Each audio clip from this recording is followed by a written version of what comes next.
Magabong mga yan. Diskusyon na may resolusyon. Sa kauna-unang talakserye sa telebisyon.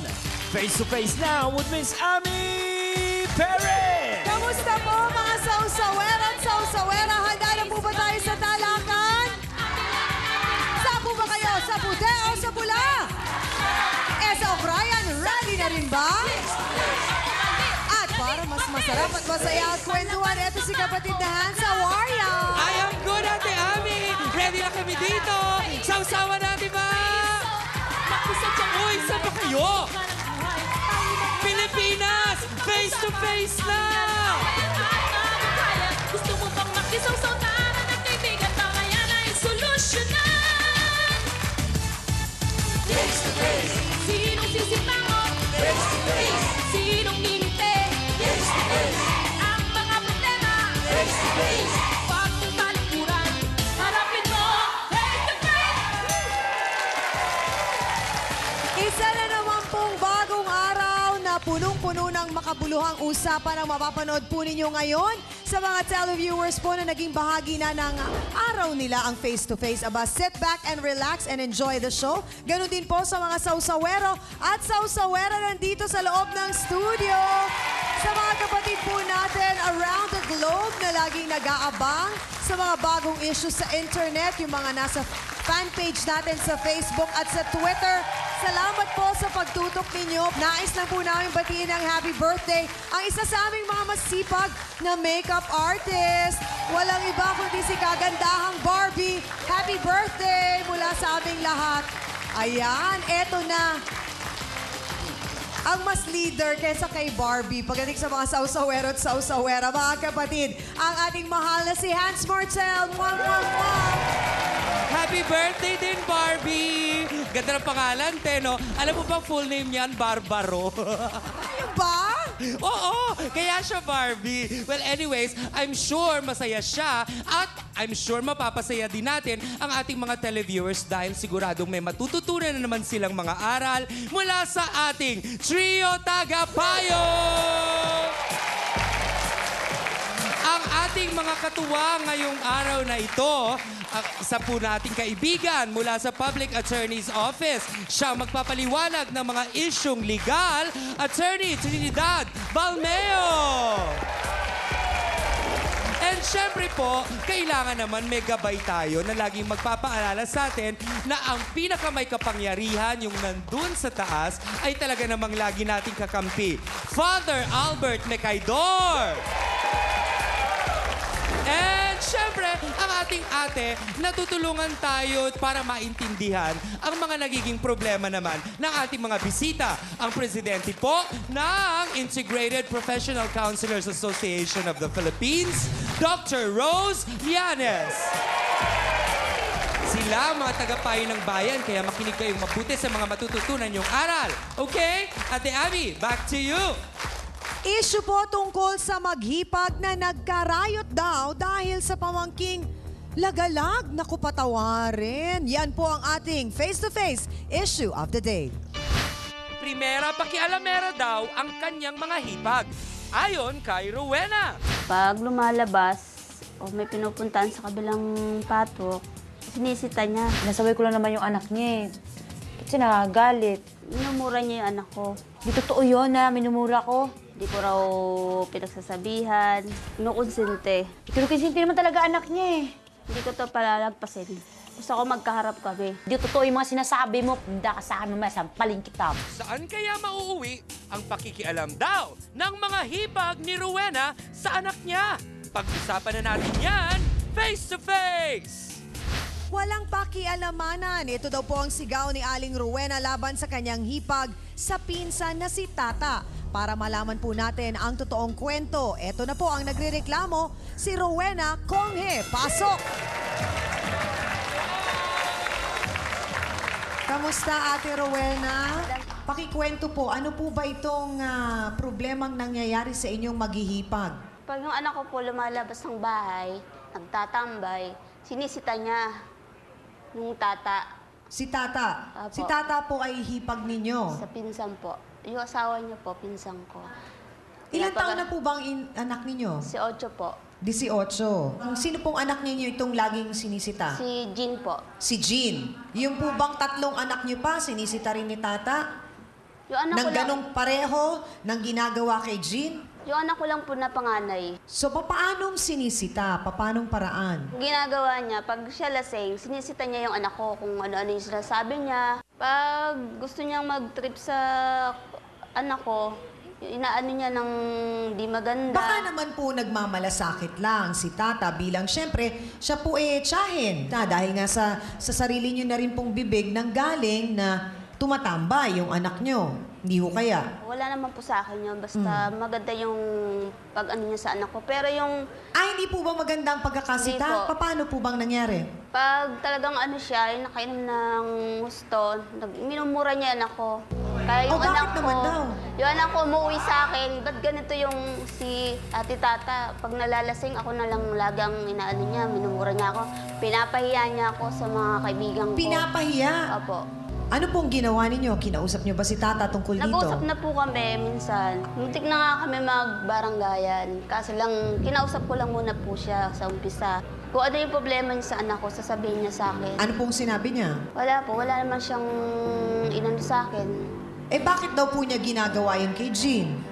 Baka po may sama siya ng loob sa akin dahil hindi na ako nagpupunta sa kanya. Baka naman kaya nagagalit si Ate Tata dahil gabi na at nasa labas pa po yung inyong anak. Ang anak ko naman, pag alam niya na may curfew, umuwi naman sila. Umuwi naman yung anak ko. Ano ang napagkasunduan ninyo ni Tata? Paano aayusin yung sitwasyon? Sabi niya sa akin, yung anak mo, wag mong laging pababayaan sa labas dahil alam mo namang may curfew. Pero matino siya. Matino siya, hindi siya lasing. Siya ba yung tipo ng tao na pagka nakainom? Kasi sabi nila, di ba may gano'n na pagka nakainom, nag-iiba ang ugali o nag-iiba, nakakalimutan yung ginagawa. Siya alam naman niya, natatandaan niya. Parang ang ano ko, hindi naman niya natatandaan eh. So sa makatuwid, Ate Rowena, hindi nyo napag-usapan ng maayos ni Tata ito o pumayag ba siya at humingi ng dispensa nung sinabi nyo na dapat hindi niya sinisita ng gano'n ang anak nyo? Wala po, kinukonsinti ko raw po yung anak ko. Diretsa ang tanong, Ate Rowena, pasaway po ba o lagalag yung inyong anak? Hindi naman po pasaway ang anak ko. May isip naman po yung anak ko. Napapagsabihan ko rin siya. Oo, sumusunod naman po sa inyo. Nakikinig naman po. Oo. Nakikinig. Gaano katotoo na may isang pagkakataon na kaya siya sinita ng kanyang ate Tata, dahil umiinom din daw yung inyong anak. Nagbiyayaan yung kaibigan niya. Hindi naman po sagad naman. Hindi naman po sagad ang ano ng anak ko. So, nung gabi na yon na sinita, umiinom din si Jean? Umiinom po. Ito ba yung dahilan kaya sinugod nyo si Tata? Opo. Ano nangyari nung sinugod nyo siya? Mutik na po kaming magbangayan. Inawat lang po kami. Sa palagay po ba ninyo hindi naman kayo nagkulang sa pag-alaga sa anak nyo? Napapagsabihan ko rin yung anak ko. So naniniwala po kayo na hindi siya lagalag gaya ng ibinibintang ni Ate Tata? Hindi po yung totoo na yung anak ko galagalag. Hans, tignan mo nga dyan sa mga sausawero at sausawera. Baka may mga manginginom dyan. Ako, bawal yan. Naku, naghahanap na nga kami ng pulutan dito, Ate Ami. Kaya ito na lang katanungan ni Ate ang gawin muna nating pulutan sa kasalukuyan. Ano yung gusto mong itanong sa ating bisita? Bakit mo naman minamasama ang concern ng hipag mo dun sa anak mo? Siguro, konsentidor kang ina. Oh, Ina. pwede. Baka ganon. Baka, kasi Ina. yung bata nga laging nasa labas. Inom. Kilala ko yung Bakit anak mo ko. pinapayagang uminom? Hindi po ninyo kinukonsinte ang anak ninyo. Pagka mali ang ginagawa, sinasabi nyo. Pag sinabi kong huwag kang gagawa ng ano, hindi talaga siya ano. Salamat, Ate Rowena. Nalaman na po natin ang sama ng loob ng isang inang pinakikialaman daw ang kanyang anak ng kanyang mga hipag. Tawagin. Salamat, Ate Rowena. Nalaman na po natin ang sama ng loob ng isang inang pinakikialaman daw ang kanyang anak ng kanyang mga hipag. Tawagin na po natin ang isa sa mga hipag daw niyang pakialamera. Narito po, si Lita Tata Bantang. Pasok! Kapal na! Sandali lang! Alam mo, mamo. Kapal mo, mamo. Sandali lang po. Kapal mo talaga ng mukha mo. Sandali lang, Ate Lita. Gaano katotoo na pinakikialaman po ninyo ang anak ni Ate Rowena? Kasi po, yung anak niya, nung time na yun, nag-inom kami. Hindi lumabas kami ng kaibigan ko. Tapos ngayon, sinita ako, sabi ko, oh, gabi na, pumasok ka na, Jean. Yung binasama niya ako. Yung pala, yung sa tabi, may alak din pala yun. Yung iniinom nila. Ayun. Tapos, nasabi ko, wala ka, pinabayaan ka na mo. O, inggit ka lang kasi. Ba't ako maigit sa'yo? Inggit ka lang. Mga kapatid, sasagutin pa po ni Tana kung bakit niya pinakikialaman ang anak ni Rowena sa pagbabalik po ng paborito ninyong talakserye.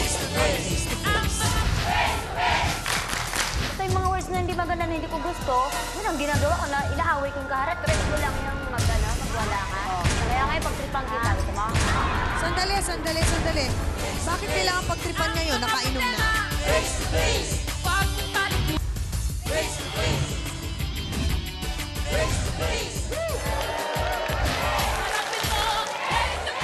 Pakialamerang tiyahin. Ito po ang akusasyon ni Aling Rowena laban sa kanyang hipag na si Tata dahil daw sa madalas nitong pakikialam sa kanyang anak. Ate Tata, araw-araw po ba kayo kung uminom? Hindi po, alternate lang. Kasi kung araw-araw, di ba araw-araw? Inom ako ngayon, bukas hindi. Bukas hindi. So may pahinga naman po. Pahinga, hindi araw-araw. Walang pati. Ano po ang trabaho ninyo? Titinda po. Dati niyo po bang kasama sa inuman si Ate Rowena? Dati kami magkasama niyan. Ano nangyari? Yun nga, banding kami nung una. Tapos yun nga yung dating na nang nasita ko yung anak niya, doon nagalit na siya sa akin. Close kayo bilang Close kami. ang asawa ninyo ay pinsan niya. Close kayo dati? Close kami dati. Oh, anong Simula nangyari? nung nasita ko yung anak niya, nung nasita ko. Bakit nyo nga ba sinita si Jean? Kasi nga may curfew hour sa amin. Okay. Malasakit lang naman ako eh. Paano po ninyo sinita? Sinita po ba Sabi ko, ninyo sa Jean. magandang paraan? Sabi ko, Jen, gabi na, pumasok na sa bahay niyo. Sinong kasama? Tambay, mga barkada niya. Mga barkada niya. Hindi sila umiinom. Di ko alam na nag-inom din pala, nakita nung kasama ko, may alak pala sa tabi nila nakatago. So sinita po ninyo sa papanong paraan. Hindi kaya baka nung pagkakasita ninyo ay napahiya doon sa mga kaibigan. Pero wala kami sinabi, oh, nag-inom kayo dyan. Wala akong sinabi ganyan. Sinita ko, umuwi ka na dyan kasi baka ambutan ka ng coffee hour. Sinita mo kasi lasing ka rin. Nagbulong. Namin ko naman nakainom ako Wala ka na rin sa lugar. Nakuwi. Gaano katotoo, Ate Tata, na sinasabi ni Rowena na pagka daw ikaw ay nakainom, nag-iiba ka? Opo. Nag-iiba yan. Nag-iiba ang ugali ko. Pag nakain ko hindi maganda. Nagwawala. Tulad na? Basta yung mga words na hindi maganda na hindi ko gusto, yun ang ginagawa ko na inaaway ko yung kaharap Trip ko. mo lang yung magwala ka. Oo. Pati anak ko, inaano mo. Kaya ngayon pagtripang kita, gusto mo? Sandali. Bakit kailangan pagtripan ngayon? Nakainom na? Sandali lang. Tata, meron ka rin bang anak? Meron. Ilan? Kunti lang naman sila, 7. 7 ang anak mo. So, paano mo naalagaan ang iyong mga anak kung alternate ka kung uminom? Kasi may ano na po ako, malaki na yung panganay ko na babae. 17 na eh, So yung anak mo nang nag-aalaga ng mga kapatid niya. mga kapatid. Hindi, so pwede nang pabayaan, ganun, pagka 17 na po? Di na sa bahay lang naman sila, basta galing ko sa tinda, uwi ako, basta may pagkain lang, lulutuin na lang. Umiinom. Okay. So pagkagaling niyo po, pagkatinda, iinom na kayo. Ayun na nga Hindi naman agad nag-inom. Hindi Siyempre, naman agad. nag-asikaso muna ako, magluluto. Pakainin ko muna sila. Ngayon, pag napakain ko muna sila, yun, bibili na ako. Alam po ng asawa ninyo ang tungkol sa pag-inom nyo ng alternate na araw? Alam naman ng asawa ko. Ano kasi po ang sabi? nagpapaalam. Wag lang daw sumubra. Anong oras po ba kayo nagsisimulang mag-inuman? Minsan alas 8, ganyan. Anong oras po natatapos? Natapos kami ng alas 11, ganyan, alas 12. Wala naman po kayong napeperwisyo doon sa lugar Wala, ninyo. tahimik lang naman Pero di kami alam ng kasi asawa mo, dalawa. nagwawala ka. Kaya pakialam mo yung anak ko. Alam nyo rin po kung saan nanggagaling yung galit ni Ate Rowena kasi nga, parang pinakialaman nyo nga yung anak niya, sinita po ninyo, at ang nakarating nga sa kanya ay hindi maganda po yung pagkakasita nyo. Basta yun lang sinabi ko sa kanya na, wala, hindi kinintindi ng nanay mo. Ano hindi nintindi? Kasi nakikialam ka. Inaano ka ba ng anak Pinabayaan ko? mo kasi. Paano pinabayaan? Kilala ko anak ko. Alam mo naman may curfew order Ikaw, eh. hindi Concern mo lang alam ako sa ang anak mo. Concern ginagawa lang ako. mo. Minura nyo daw po yung bata? Minura niya yung anak ko. Kasi minura ako. Paano? Paano kagagalangin ang anak ko? Di ka nagpapagalang ba? Bakit nyo po ba hindi na siya sinasama sa pag-inom? Eh gusto Simulan niya mo kasi sinitanong. gumaya ako sa kanya. Kapal ang mukha mo. Biiwas na ako. Hindi kagaya mo. Talaga? Gera. Eto, gusto mo? Sige. Sandali lang. Palang mukha mo. Papalang mukha. Sandali lang. Gusto ko lang Marunong ka malaman. umampas. Marunong din ako maghampas, no? Sige nga. Oh, sige. Sumampas Sandali, tayo. sandali, Ate Rowena. Taurungan. Humingi po ba kayo ng dispensa matapos niyong sitahin yung kanyang anak? Hindi. Wala po. Wala yung ano. Hindi ako may dispensa. Nandun ako sa loob ng bahay ko. Ang ganito kasi, Ate Tata, kaya nagalit si Ate Rowena dahil sinabi niyo na siya ay walang silbing nanay. Wala siyang pakialam sa anak niya kung nasa labas pa. Yun ang Talaga? ibig kong sabihin. Naku, Hans, parang hindi kinakaya ng mga sausawero at sausawera ang kwento ng dalawang nanay na ito. Oo nga, Ate Ami, kasi parang... Siyempre, may sinasabi ka, Mami, ano yun? Aras kay Papaya, kaya kayo ginagaya ng inyong mga anak. Kaya ikaw walang di nirerespeto ng inyong pamangkin. Ayun, yun. May punto. Kasi, di ba, inamin nung isa, umiinom siya. Inamin din nung isa, umiinom siya. Ano nga naman mangyayari sa mga bata kung si Mami at si Tita ay, hala, party, come on, inom tayo. Salamat, Hans, at sa mga sausawero at sausawera. Tanungin ko lang si Attorney Balmeo, meron po bang nalabag si Ate Tata doon sa ginawa niyang pagsita sa anak po ni Ate Rowena, Attorney? Ang ginamit na salita ay nakikialam, sinisita. Ibig sabihin maraming beses. Sa Revised Penal Code, kasama siya sa ikalawang talata, unjust vexation. Hindi kailangang manakit, pisikal. Ang kailangan lang mainis. Yung ma-vex, mainis yung tao na pinatutungkulan ng paninita o pakikialam. So, yun ang magiging pananagutan ni Tata kung sakali at magrereklamo yung kanyang pamangkin. Maraming pong salamat, Attorney. Hans, kanino mas naniniwala sa palagay mo ang mga sausawero at sausawera natin? Okay, alamin natin yan, Ate Ami. Puti ang itataas kung kayo ay pumapanig kay Ate Rowena. Pula naman kung naniniwala naman kayo na walang ginagawang mali si Ate Tata. Malinaw ba yon, mga kapatid na sausawero? Boto na! Go, go! Puti ba tayo o pula?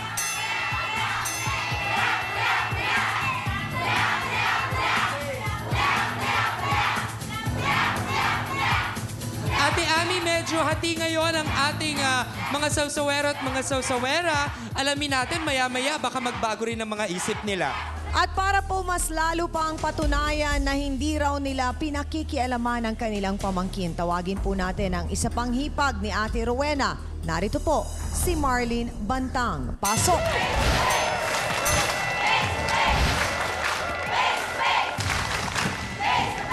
Marlene, tanungin lang kita. Sa palagay mo ba yung ginawa ni Tata na pagsita kay Jean ay tama lang? Tama naman po eh. Wala naman pong masama doon eh. Wala paano siyang mo sabi sinabi na kumapit? hindi maganda? Parehas din kayo. Wala namang sinabing hindi maganda Wala si naman Ate po Tata? sinabing hindi maganda. Hindi siya nagmura? Hindi po. Ang totaling pagkasabi po ni Ate Tata, palabas po kami ng patok. Sabi niya, nakita niya si Jean. May mga kasamang mga barkada. Mga 5 po sila nun, 6. Sabi niya, oh Jean, di ba winarningan na kayo ng tano dyan, ng purok? Sabi na, pumasok na kayo kasi baka mabagansya kayo. Sabi niya Jean kay Ate Tata, pakailam niyo ba? Sa pagbabalik po ng face-to-face, maririnig ba natin ang mas malalim na kwento tungkol dyan mula kay Ate Marilyn? Sa pagbabalik po namin dito sa face-to-face.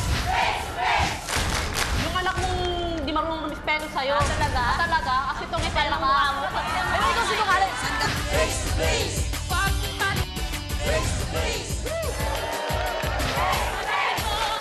Nagbabalik po ang paborito ninyong talakserye, ang face-to-face. Inireklamo po ng isang...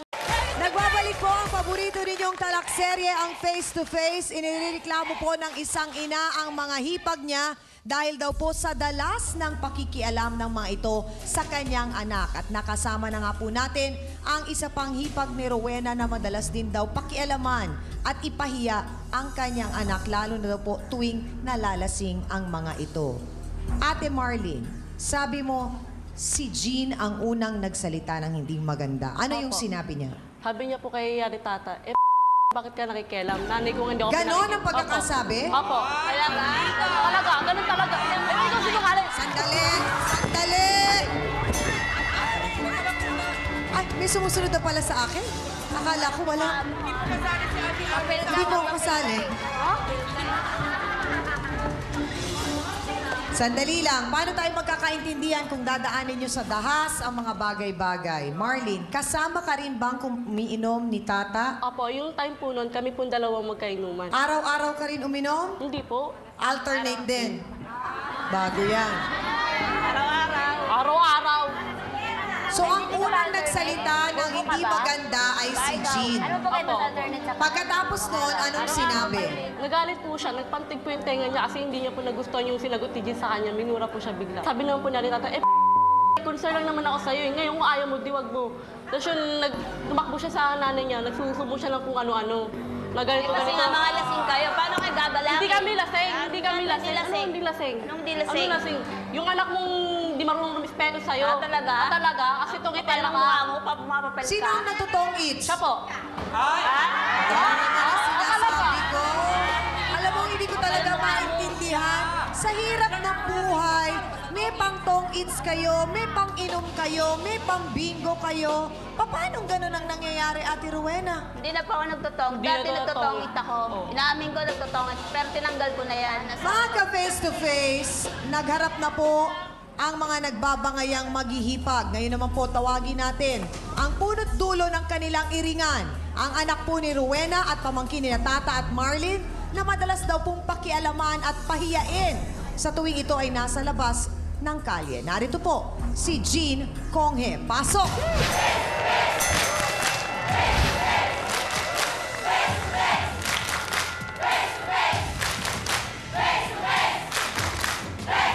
Jean, ilang taon ka na? 18 po. 18.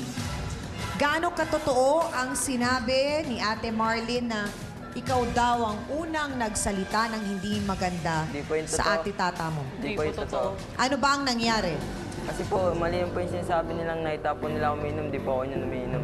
Yan yung alak sa Hindi ka umiinom noon. Hindi po. Alam mo na may curfew doon sa lugar ninyo. Opo. Bakit kayo nasa labas pa ng mga kaibigan mo sa oras na yon? Hindi po, umaga po yun eh. Anong oras yon? Alas 7 po. Alas 7? Alas 7, Bakit nasa ayon labas sa ka ba? research, 11:30 ka nasa labas? Hindi po yung totoo. Kaya ka sinita. Sabi ka ng totoo, Jean. Jean, ano ang totoong oras na nasa labas Alas ka? 11 ka nandun sa labas. Mag-alas 11 po. Alas 11. Inamin niya na. Bakit ba ganun? Ang isda talaga nahuhuli sa bibig, ano?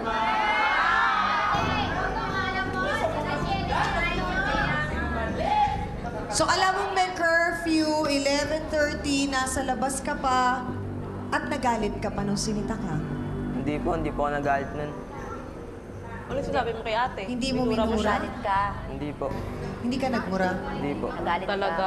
Gaano katotoong sinita na kayo ng tanod? Hindi pa po. Paano pa lang po nun? Padaan. Kaya nga, winarningan kayo. Dumaan na. Nag-warning na sa inyo. Warning na. O, pagbalik ko dyan, wala na dyan tambay. Ha? Di ba gumanon? Anong sinabi mo sa nanay mo matapos kang sitahin ni ate tata mo at ni ate Marlene?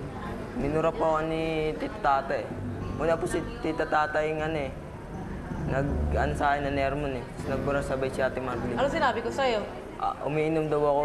Hindi man totoo yun eh. Hindi ka umiinom, Jean? Hindi. Hindi? Hindi naman talaga totoo yun. Pa-medical ka, alcoholic ang katawan mo. Sige, paano mo? Ba't Totoo. ikaw? Alcoholic ka rin, ha? Ha? Hindi kayo umiinom? Hindi po. Anong ginagawa nyo? Nakapo lang po, pinapanood lang po sila. So parang nakikipagkwentuhan ka lang sa kanila. Porkit nakatambay lang po yung anak ko, akala nila umiinom na. Eh, uminom nga eh, nakita ko Kasi sa sila akin. mga ano na. Paano nyo naman nalaman, ate Marlene, na uminom? Kasi po, pinatagay po siya ng barkada niya. O, Jean, tagay mo na. Kinuha niya pa, tapos nilagok niya. Sa harap ninyo? Opo. Tumagay ka daw. Sinungaling yan, ma'am. Sinungaling. Ako pa naging sinungaling, Jean. Di kaya din, ate tata, ate Marlene, dahil nga sa kayo, ay nakikita na umiinom. Hindi man araw-araw, pero every other day, ganun din si nanay. Baka kasi inaakala ng bata na normal yon at tama, kaya ginagaya kayo. Hindi naman po. Kayo rin nagsisinungaling eh. Oo, hindi kami nagsisinungaling, Tiwing. Hindi kami nagsisinungaling. At dahil sa nangyari na yun, tata, nasira na ang relasyon nyo ni Rowena. Eh, katwiran ko, bakit? Kawalan ko ba pag di ako pinansin? Matanong lang natin, ha? Kasi 18 ka pero high school ka pa rin. Anong nangyari? Huminto ka ba? Huminto po. Ilang taon? 2 taon po. Bakit Ate Rowena na hinto ng pag-aaral si Jean? Gusto niya muna pong magpaano muna ng pag-aaral kasi wala pa po kasi pang wala po kasi trabaho yung asawa ko dati. Sayang kasi pampaaral eh. Paano sayang ang pagpapaaral? Tingnan mo, hindi naman dapat graduating na yung anak niya eh. Gusto ko lamang tanungin si Dr. Llanes tungkol sa pagiging mahigpit ba o pakikialam? Kung maitatawag na pakikialam yun, yung ginawa po nila tata kay Jean. Kung mga siguro, bihira lang, malasakit. Pero yung kung talagang nabingin na siya, yung si Jean nabingin na sa kasasabi ng pare-pareho, ulit-ulit, kahit naman sino ay talagang magre-react. Okay. So, kagaya ni Jean, 18 years old. Sa edad na yan, diyan nangyayari ang lahat ng pagbabago. Yan yung transition stage papunta sa early adulthood. Di ngayon, ang nangyayari dyan, ang mahalaga sa kanya ay ang recognition o kaya yung tinatawag nating pagkalalaki niya. Meron na siyang gender identity na sinasabi, ako'y lalaki. Ano ba ang ating mga pamantayan pagka ang isang tao ay lalaki? Aba, marunong uminom, di ba? Mas masarap na gawin ang pag-inom pagka sa mga barkada mo kasi nagkakaintindihan kayo. Yung nanay mo hindi ka maintindihan, tatay mo hindi ka maintindihan. Alam mo bakit? Galing na sila ron. 18, nako, pwede na yung pakawalan. Di ngayon, nagiging mababa na ang tinatawag nating control ng mga matanda. Yung nanay niya, sabi gano'n, hayaan mo ako. Yung tiyan niya naman, nakialam din, di ba? Na pinagsabihan siya. Kaso hindi naman tumigil din sa pagsasabi, nagkaroon pa ng ebalwasyon tungkol sa ina. Kasi mag-iiba na istorya pagka magulang ay isinama sa isang usapin. Maraming pong salamat, Dr. Rose. Hans, botohan na para sa mga sausawero at sausawera. Ngayon alamin natin kung merong pagbabago. Puti, kumpara kay Jean at sa kanyang mami. Pula naman kumpara kay tata at sa kanyang isa pang kamag-anak. Pula ba tayo o puti ngayong araw na to? Boto na!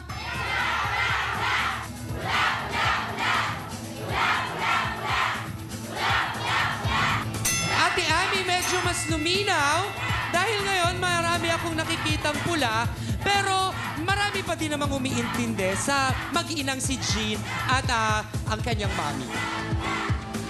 Paano po kaya matatapos ang nakakalungkot na awayan na ito ng magkakamag-anak? Abangan niyo po yan sa pagbabalik ng Face to Face. Walang magulang o kamag-anak o kapamilya mo ang magnanais na mapasama ka, Jean. Kaya sana, huwag mong masamain yung mga sinasabi nila. Dahil pag dumating ang araw na ikaw ay maging isang tatay na rin at isang magulang, maaalala mo ang pagkakataon na ito na pinagsabihan ka ng ati tata mo. Ami Perez would like to thank Philip Stein, Bello Medical Group, Plains and Prince, Gloss Nails, Eastwood Libis. Hans Mortel would like to thank Drs. Manny and Pai Kalayan. Face to Face would like to thank AXN Time and Sports Shades. Easy 27 Guava Plus Organic Soap. Effectively controls 27 skin problems. Ludi's Peanut Butter, a tradition of nutrition. Boardwalk, your fashion, our business. Kape Alerto. Kape Alerto. Alerto ka sa isip, salita at sa gawa. Zagu. Bibi's Stop Bread. Face to face. Face to face. Mga kapatid, ano po kaya ang kahihinatnan ng isyong ito? Alamin po natin ang panig naman ni Ate Rowena para po sa inyong huling hirit. Ano po bang nais ninyong sabihin? Sana, kung pagsasabihin niya yung anak ko, yung ano lang po, hindi siya nakainom. Okay lang po na pagsabihan niya kung mali naman ang ginagawa niya, ang anak ko. Maraming pong salamat. Sa ating mga panauhin, mahalaga po para sa amin dito sa Face to Face na mapakinggan ninyo mabuti. Lalo na ikaw, Jean, ang sasabihin ng ating trio tagapayo. Simulan natin kay attorney.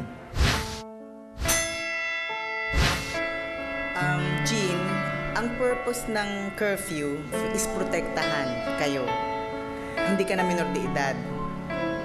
Pwede ka na makipagkontrata, medyo may kalayaan ka na, pero it must be within the bounds of the law. Ang bawat ordinansa katulad ng curfew na yan ay may purpose. So, ang dapat mong gawin ay sumunod lamang. Maraming pong salamat, Attorney Balmayo. Dr. Rose Llanes? Kanina sinabi ko na dahil 18 na siya, 18 years old, maaari na siyang gumawa ng mga ibang bagay. Hindi freedom, hindi complete freedom, hindi kalayaang kumpleto ang pagiging 18 years old. Kanya ngayon, itong si Jean, sinusubukan niya na ang kanyang mga kalayaan. Ngunit nagkaroon nga ng konting aberya. So, ang sasabihin ko lang sa atin lahat, alagaan natin ang ating mga anak, alagaan natin ang ating pamilya, sapagkat iisa lang ang ating pamilya. Maraming pong salamat, Dr. Rose Llanes. Reverend Father Albert? May kasabihan tayo na nasasalamin ang kalusugan ng bayan sa kalusugan ng pamilya. Ito ang mahalaga na dapat nating tandaan kung paano ang pag-alaga natin sa ating pamilya upang ito ay lumago, no? Bilang isang pamilya, magtutulungan, no? Pagtutulungan, magkakaroon ng concern, care for each other ang natatawag natin. Mahalaga pala kaya ako napansin, no, na paalalahanan. Kasi kung hindi natin mahal yung isang tao, hindi tayo makikialam, di ba? Sa kabilang party din naman ay dapat din maging maingat din sa mga salitang bibitawan. Maganda yung i-banding pa rin, mabuo yun dahil yun na, ang kalusugan ng bayan ay nasasalamin, no, sa kalusugan ng pamilya. Nawa, sabi nga, the family that prays together stays together. May panahon din ng pagkain sabay-sabay, may panahon ding magdasal sabay-sabay at kahit magkwentuhan. Ito yung mga bonding moments na dapat nating palakasin upang maging malakas ang pamilya, maging malakas ang bayan. Salamat. Maraming pong salamat sa ating trio tagapayo. Ate Rowena, Ate Tata, malulungkot po kami sa face-to-face kung hindi matutuldukan ang away po ninyo na ito na kung tutuusin parang hindi lang nagkaroon ng magandang pag-uusap. Kaya po umabot na at humantong sa ganito ang naging away po ninyo. Ate Tata, meron ka bang gustong sabihin? O handa ka bang humingi ng dispensa kung meron man o magbigay ng kapatawaran?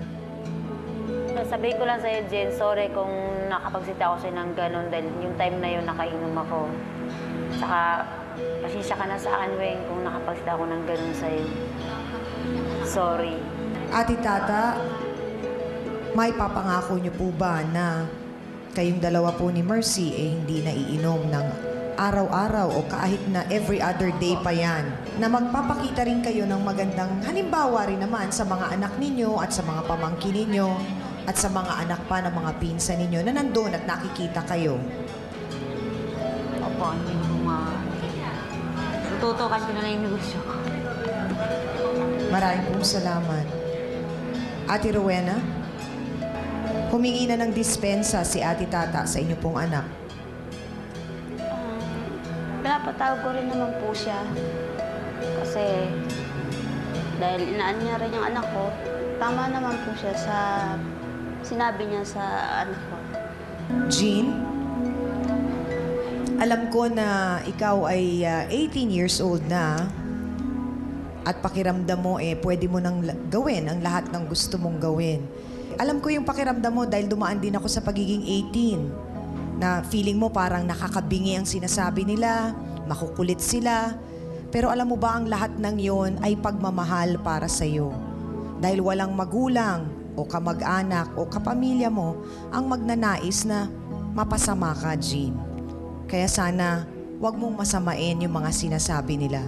Dahil pag dumating ang araw na ikaw ay maging isang tatay na rin at isang magulang, maaalala mo ang pagkakataon na ito na pinagsabihan ka ng Ate Tata mo. Meron ka bang gustong sabihin sa kanya? Wala na. At ihingi ng dispensa rin sa naging reaksyon mo nung gabing yon na sinita ka niya? Pasensya na kung ano yung nasabi ko sa'yo. Tuwarin mo na. Ilan naman sa akin yun, itanggap ko naman yun. Tagal ko nang, inantay ko nang makipag-usap kayo sa akin, kaso siguro, kung ako makipag-unang usap sa inyo, eh alam niyo naman ugali ko, mataas ang pride ko, kaya hingi rin ako ng pasensya rin.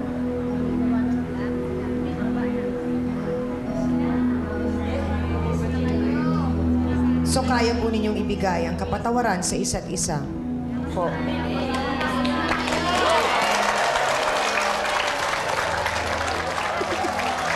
Amina na po tayo, mga kapatid. Ano nga ba po ang natutunan natin sa ating issue ngayon? Huwag po tayong manghihimasok sa buhay ng may buhay para makaiwas po sa anumang aberya. Hindi naman din po masamang maging concern tayo sa kapwa, lalo nga po kung hindi naman kayo iba. Pero siguraduhin lang po nasa tamang lugar o nasa tamang pananalita po ang pagsabi natin. Huwag din po sana nating hayaang maging dahilan ng pagkasira ng magandang samahan ang mga maliliit na bagay na pwede naman pong maiwasan o kung hindi naman po daanin sa maganda at mahinahon na usapan. Para naman po sa mga mas nakakatanda, hindi rin po masamang magpakita tayo ng kagandahang loob pero siguraduhin wala rin po itong mali siya. At para naman sa mga mas nakakabata, huwag po masyadong maging sensitibo.